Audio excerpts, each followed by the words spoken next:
Magandang gabi po sa inyong lahat. Kagabi, pagkatapos ng misa ni Father Knox, nagkayayaan.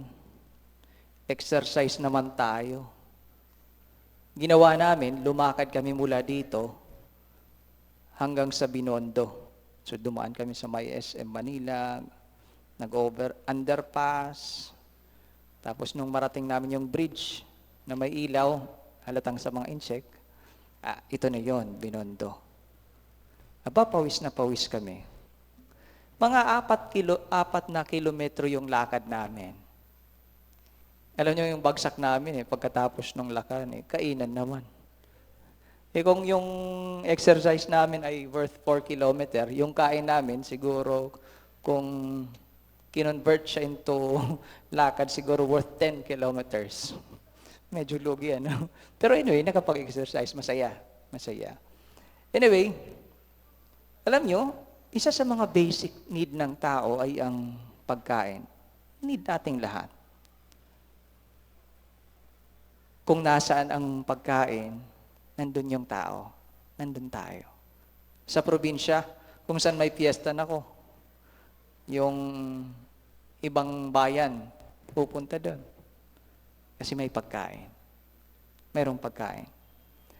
Ngayong araw, sa gospel natin, Jesus multiplies the food.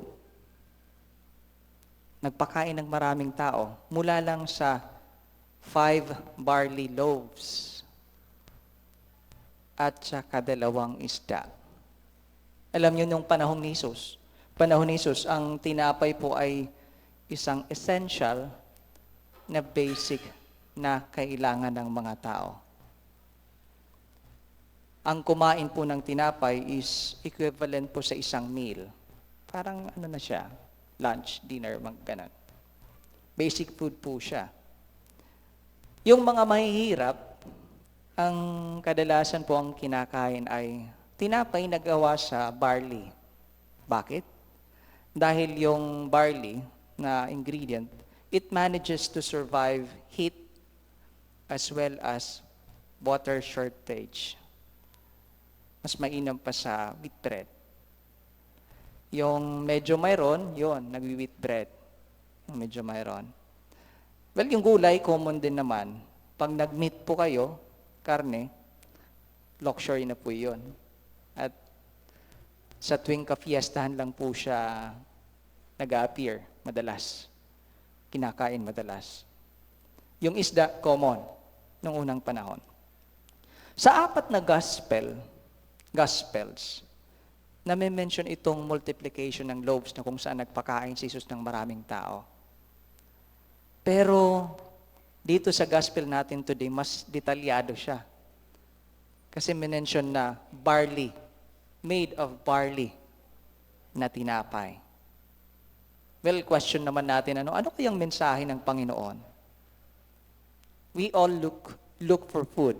Tayong lahat naghahanap ng tinapay. Need natin.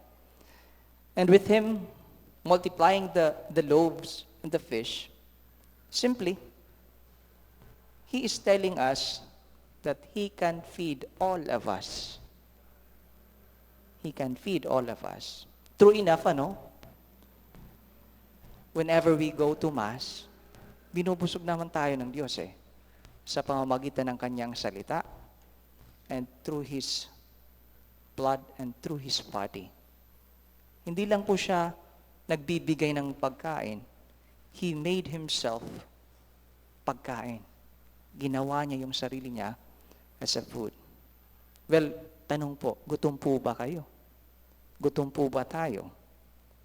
Jesus is providing us food and He is providing us Himself as food sa banal na misa.